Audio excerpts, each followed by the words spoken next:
let's go back to the list.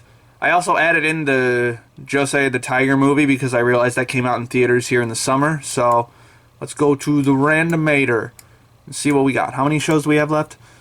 15 plus Maid Dragon. So let's see. What do we get? 10. 10 is Nighthead 2041. I have no clue what that is, so let's jump into it. In a world where atheists have taken over. Oh god, this show sucked. I got through like a third of the first episode, and I was so fucking bored. This show is aggressively boring, is how I would describe it. And fucking not interesting animation. It's a full CG series, but it hasn't been animated enough for me to say that it's bad CG. Like, they barely fucking move. What was the point of making this in CG if it was barely gonna fucking move in the first place? Like, CG is for cost-cutting measures so that they don't have to animate a bunch of frames, but they just be animating still shots anyway outside of the action scenes, so why even bother? And so it looks like this one's playing into like cults and like putting down cults and stuff, which is a thing in Japan. Japan has a cult problem, or it had a cult problem. It might still have a cult problem, but not nearly as much as it did back in the 70s and 80s and 90s. And I was wondering what the fuck this was adapted from, because I'm like, there's no way this is an original thing. It just didn't seem like it. And it didn't seem like it could be a mobile game in any way. Didn't really seem like a manga or anything, or a light novel. And it turns out it's based on a J-drama from 1992 called Nighthead, which would make way more sense, because 92, that's 3 years before the Shinrikyo attack. That's a way better place to air something like this. Then again, I don't know if that one was any better written than this show. Maybe it was. I can't even say this show's poorly written. It's not written at all. It's just so aggressively boring and confusing as well. Like, they don't explain fucking anything to you.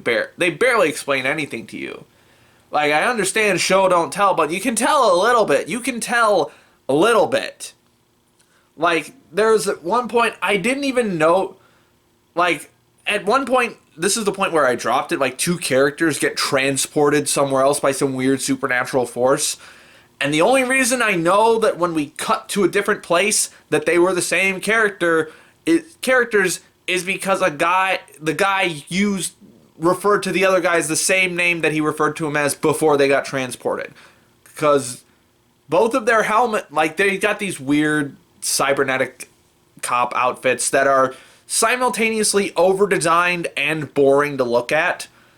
And they, like, lose their helmets or something when they get transported, so they look completely fucking different. So the only reason I knew that they were the same characters was because they used the same names. This show sucks. Let's move on. Alright. Let's get rid of this shit. Alright. Moving along. Let's see who the next lucky number is. 10 again. Heion Sedai no Idaten-tachi. I've heard things about this, that this might be good, but I have no clue what it's about, so let's jump right into it. Holy fucking shit. Where do I begin with this one? So I just binged all of the Idaten Deities no Peace, or only No Peace. I think I kind of gave away a spoiler for the ending with that. So This is one of three different shows that Cool Kyo Sin I can never say his name right on the first try. Cool Kyo Sinja, the Dragon Maid author.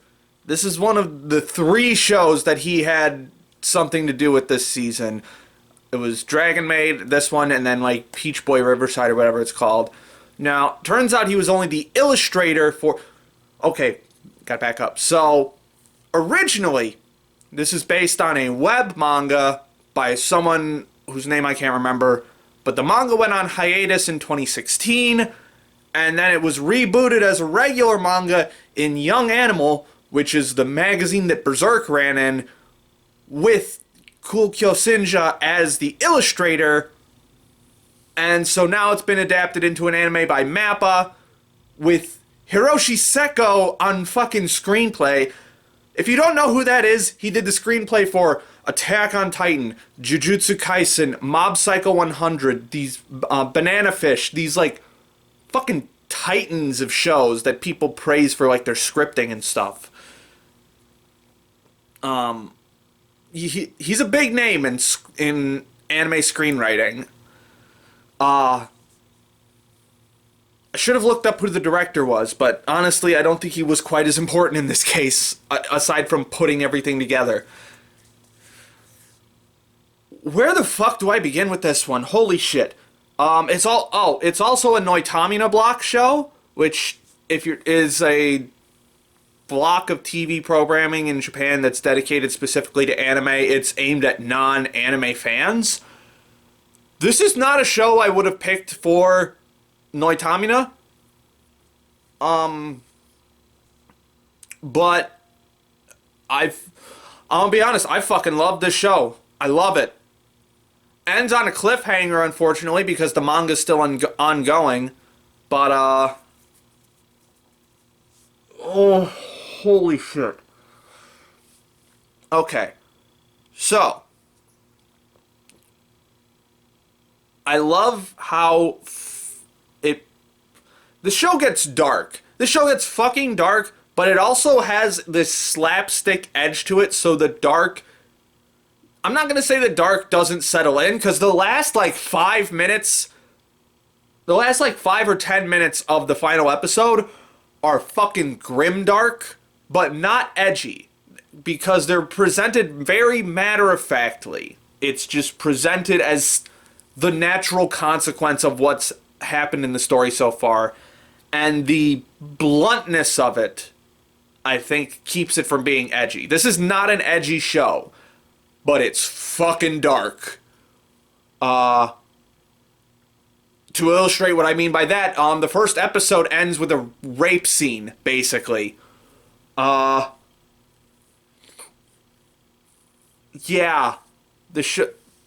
But again, it never felt edgy to me. It never really gave me that vibe of sorts. Sorry, my thoughts are so fucking scattered on this, because this is another one of those anime that just crams in as many fucking ideas as it possibly can, which is something I love. Now, normally that results in not every idea getting explored as thoroughly as possible, but I think the massive amount of ideas that this show explores get just enough focus for them to be satisfying without...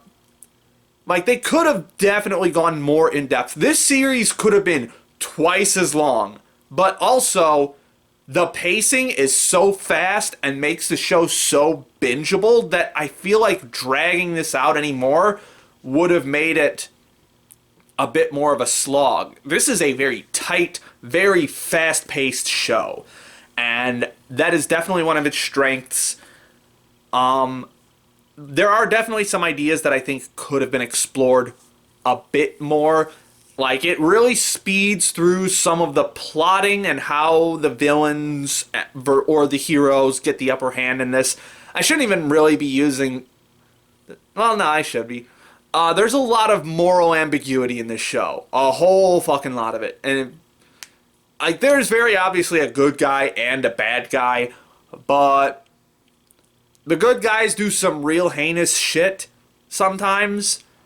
And the bad guys come off very sympathetic at times. So I think it had an extremely balanced cast. There was not a single character in this show that I disliked.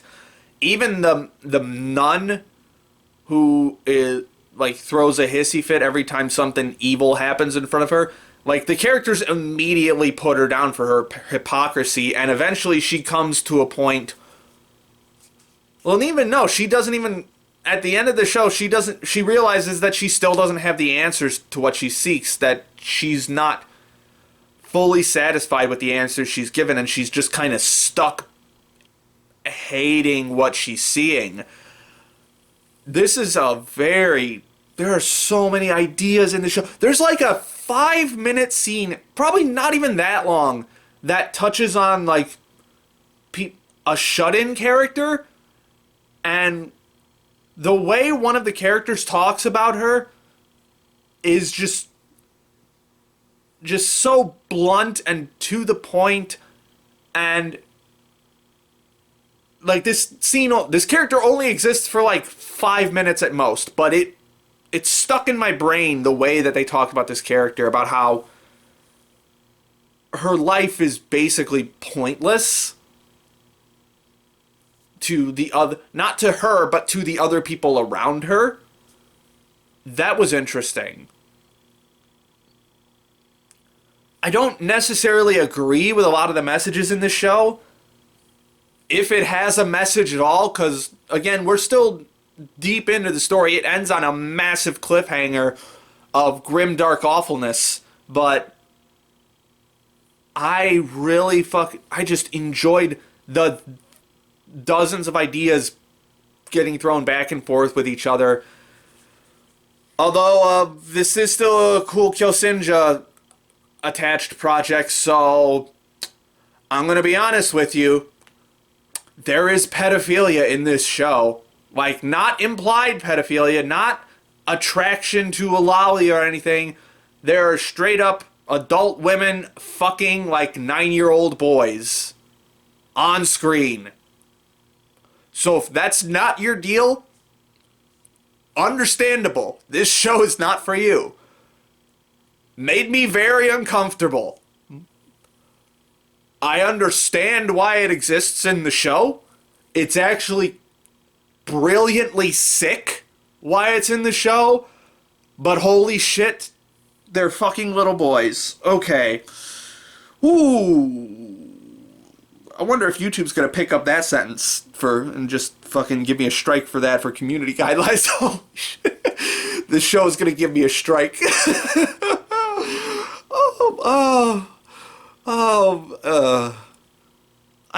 I understand why people have not been talking much about this show this season. This is definitely the dark horse of the season. It is the one that flew under everyone's radar. But it's also not an easy show to talk about just because there's so much. I haven't even gotten to the fucking world building. The world building is fucking insane. World building. I'm losing my fucking voice, my control of my lips. Like, just the base setup of the world, where there's like 3 different nations, human nations, that really have nothing to do with the main characters of this show. They're just like background noise, because all the main characters are either gods or demons, and they're fighting it out for control. But the way they set up, there's these 3 kingdoms. There's like Zobel, which is, it's like a combination of Russia and Nazi Germany. I think more towards Nazi Germany. There's like the one that starts with an H, that's basically like America, like super capitalist nation, imbibing in capitalist pleasure and such. And then there's one that's like a mashup of the Holy Roman Empire and Israel oh my god. I'm doing a horrible job at selling this show to you. I understand that, but there's so much shit in this show to sort through that it's impossible to just ramble about it. I could do a fucking half-hour dissection of this show easily. It is fucking dense. And that's setting aside all of that, the presentation is fucking great too. It's Mappa, so unfortunately they work their animators to death. But that's the product, and it's a good looking fucking product. So, it's like, it's got some, it definitely looks like Cool Kyosenja redesigning someone else's character designs and adding much bigger titties to them. But really solid character designs all around. Phenomenal action scenes, absolutely stellar work. It's got a very flat feel to it, but almost in a cartoony kind of way. I mean color-wise, the colors are very flat. There's not a lot of shading, not a lot of gradients being thrown around. But it's got a really cool aesthetic like that. The only thing that I think is questionable about the art is a lot of times it will pull a JoJo and just do that color inversion shit.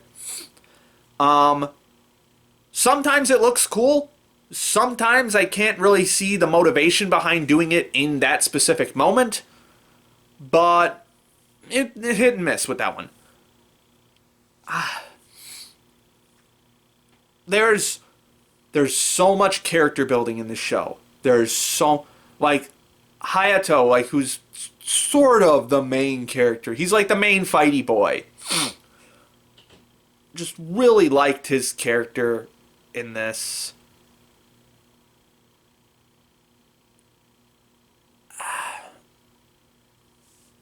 Man, just good shit all around. I know people were like, "Oh, wait till you get to the ending." I'm like, I hate when people fucking say that on Twitter, like, "Oh, wait till you get to the ending." I'm like, I'll get there when I get there, all right? But like when people say that, it sets me up for like, oh, is this gonna be a fucking Wonder Egg thing where the ending sucks shit? It's like, no, the ending was great. It's just a massive fucking cliffhanger. So, yeah, good show. Very good show. This might, short of whenever I watch Dragon Maid, this is definitely a contender for anime of the season. Just gonna go ahead and say that. Yeah, watch Idaten-Deities. Let's go back to the list. Alright, this one might be my most controversial ranking this season, because this show just came out of fucking nowhere, but I'm gonna put it right fucking there. I really fucking loved this show, and I really hope we get a season 2. Might drop in rankings if we never get a season 2 because it's unfinished, but for now, top 5 worthy. This is fucking great shit. Go watch Idaten-Deities. Anyway, let's see. Oh, right. Forgot I have to add in the fucking... This list keeps getting longer and longer. I forgot I have to add in the Violet Evergarden movie.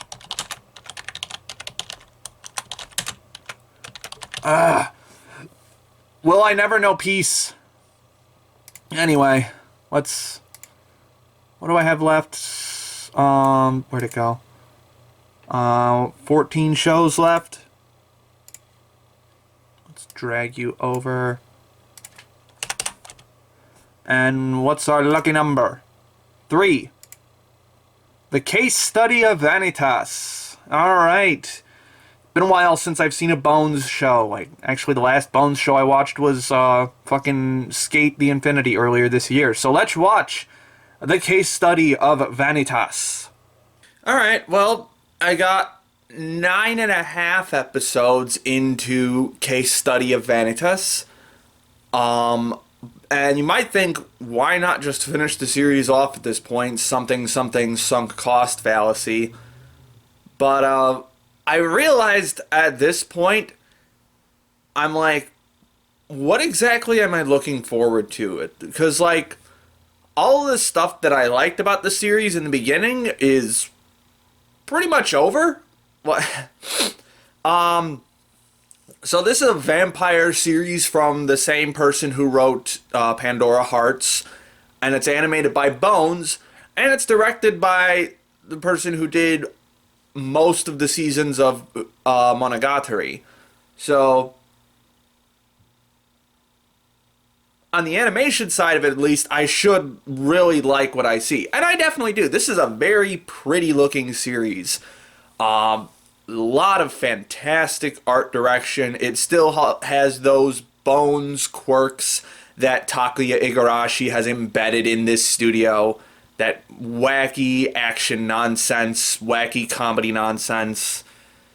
If you Takuya Igarashi, the director of stuff like Ouran High School Host Club, Soul Eater, Bungo Stray Dogs. So if you've seen those shows, you probably have an idea of what I'm talking about. So visually, this show is fucking great. No complaints on that end. And it's got a Yuki Kadra soundtrack. Not her most outstanding soundtrack, but it's a Yuki Kadra soundtrack. It's impossible to suck. But again, the narrative is just kind of lost interest for me. A lot of this, like, I don't particularly care about the vampire politics. I thought I would, but I really don't in the end. I couldn't particularly tell you why, I just don't.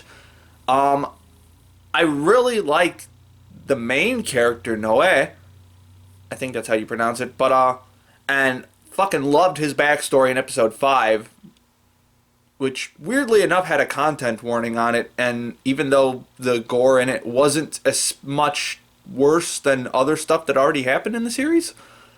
But yeah, love that episode.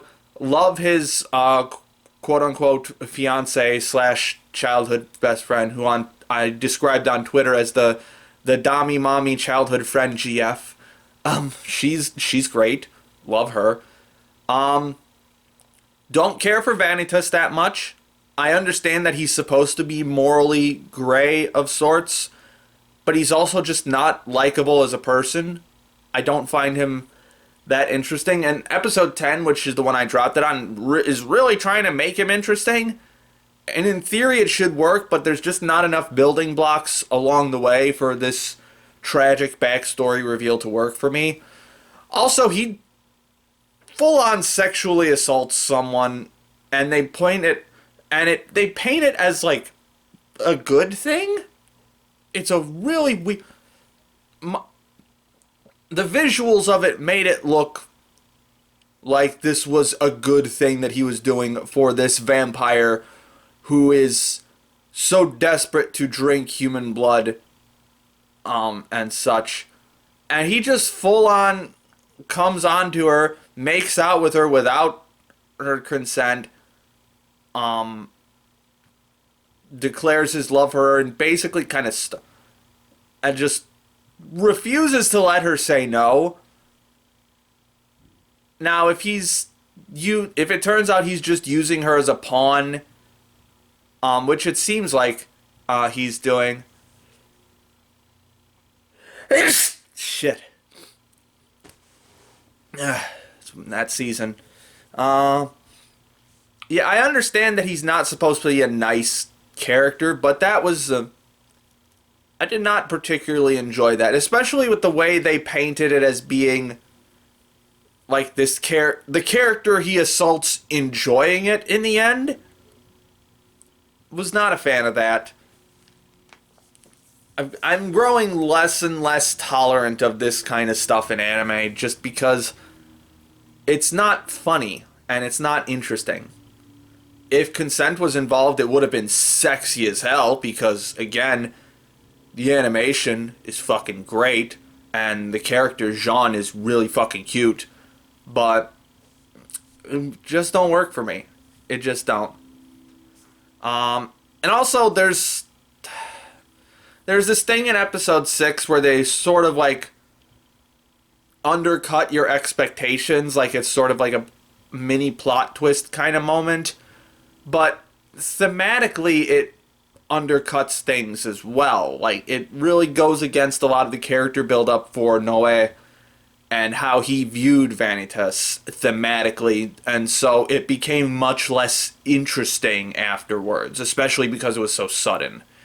So my ultimate like cue that knew I just didn't care anymore, aside from the fact that I didn't know what I was looking forward to anymore, was that jokes that are happening in like episode 10 that are basically the same as jokes that I laughed at in like the early episodes, I'm not laughing at anymore.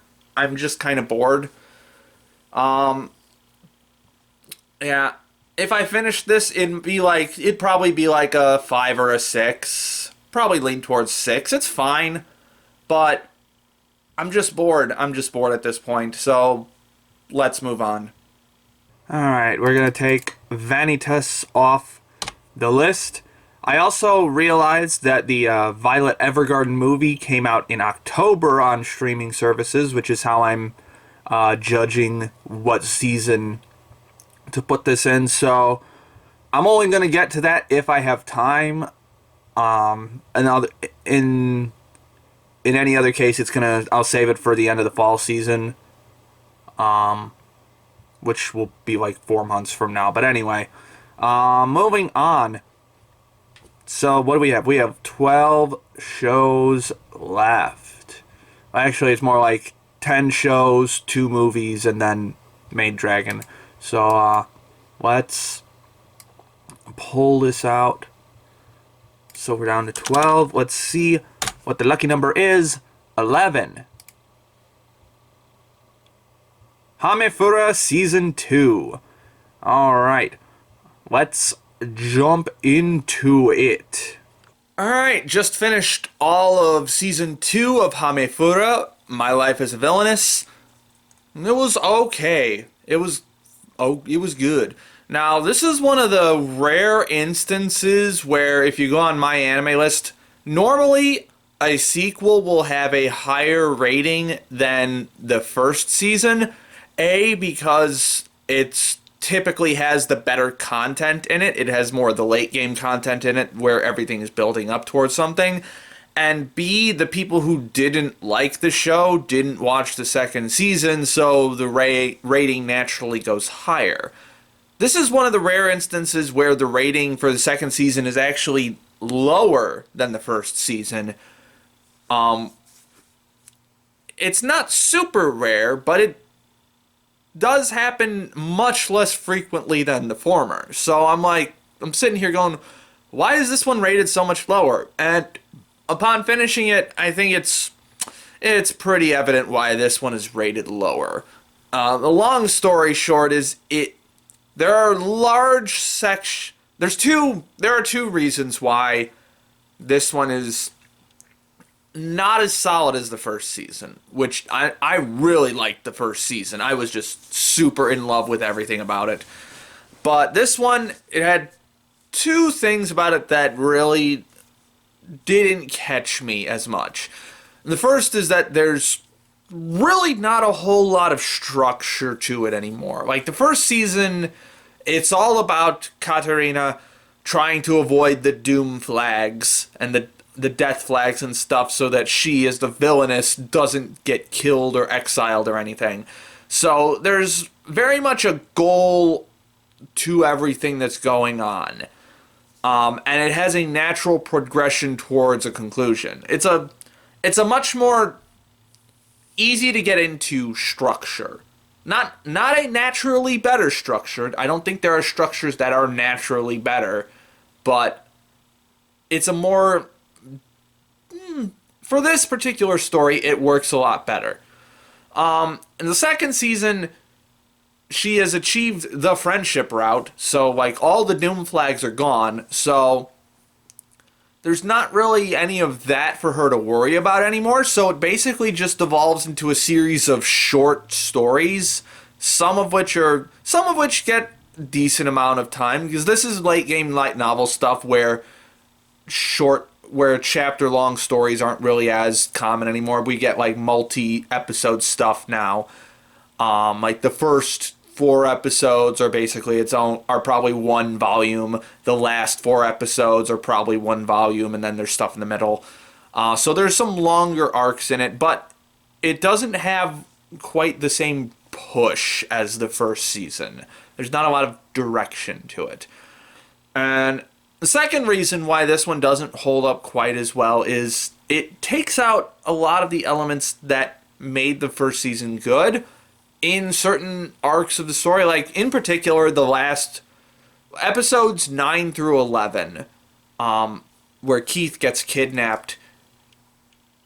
It takes out a lot of the comedy, which is where HameFura really hangs its hat. This is primarily a comedy rom-com series. This is not... In the first season, it really wasn't until the last two and a half episodes, I think, that the serious plot stuff came in. And that stuff is prevalent all throughout season 2, very much so in episodes 9 through 11. There's not nearly enough comedy. In fact, the one recurring bit about the teddy bear that comes to life or whatever was like the only like notable piece of comedy throughout it, and it kind of sucked. That it just wasn't funny. So those episodes are just a wash, honestly. They were not interesting in any way. Like, even the ending of season 1, the serious stuff wasn't that interesting. It was the least interesting part of the show. So to spend more than twice the amount of time on serious stuff in the second season, I felt was a big mistake for this series. It just generally wasn't as fun. There was some stuff that I liked. In particular, Nicole's episode, I think it's episode 8, was definitely a standout for the series. It had some strong heart to it. Fantastic art direction in it, and cinematography as well. That was easily the best, most put together, best looking episode of this season. Just some phenomenal background arts, just great color work, really good. And Nicole's little story about looking for potential marriage partners, only to eventually go back to being like, I'm still in love with Katarina. I really enjoyed that. This actually, I will give it credit. It actually, 2 of the guys actually come out and say that they are in love with Katarina. Giordo gets his kiss in episode 4, and Keith, the stepbrother, confesses near the end. Although then we get this really awful, what are we gonna do on the bed, stepbro moment, where he pushes Katarina down on his bed and is like, you shouldn't if you walk into a man's room in your nightgown, you can't be blamed for what happens next, which is essentially just look at what she was wearing but with different words. Not a super big fan of that. Not really. But I will give it props for at least 2 people actually like confessing their feelings for someone in an anime rom-com, which is, you would think it shouldn't be as rare as it is, but it really is. And I don't like it. This is why I love stuff like Horimiya from earlier this year, where they're in a relationship by the end of episode 3. But I understand why this one is prolonging relationship. It's an otome game. It's based on the concept of an otome game. So I understand why they're prolonging it, because there's just so many different suitors and such. And also Bakarina is still an idiot. Okay. So I instinctively refer to her as the nickname that the anime fandom refers to Katarina as, Bakarina. She's still fun. She doesn't really do anything out of character, so I'd still say she's fun. Was disappointed by the severe lack of Maria, because she is best girl.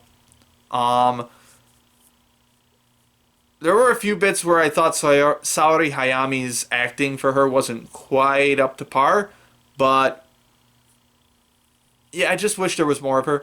Also, the Dollhouse episode, we could have done without that. It just felt like a repeat of the book episode from season 1, where they get sucked into the book and they live out their fantasies, except this time they get sucked into a dollhouse and live out their dreams of an alternate world. It's the same concept. It's super repetitive, and it didn't need to be there. So, overall, I still think HameFura is good. I do like that they continued the trend with the OPs with classical music. Like in the first OP from season 1, they have that famous clip from Beethoven's Fifth in the middle of it. And then in this one, in the OP for season 2, at the very end of it, they have a arrangement of Ode to Joy, which was from Beethoven's Ninth. So that was a fun little detail in there. Whoever's putting these OPs together, he's got some good taste.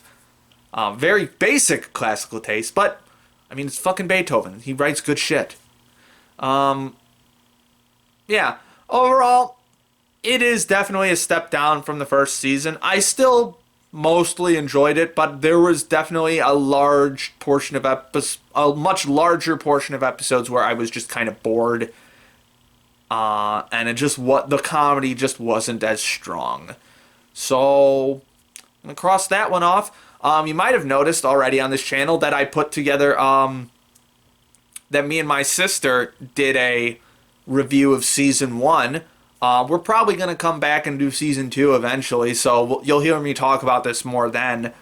And we'll see what she has to add on into it. But that's about it for HameFura season 2. Let's go back to the list. Alright, HameFura Season 2 is done. We really wish it had been better, but such is. It's still fine. I'm going to put it right here. We're going to give it a light 7.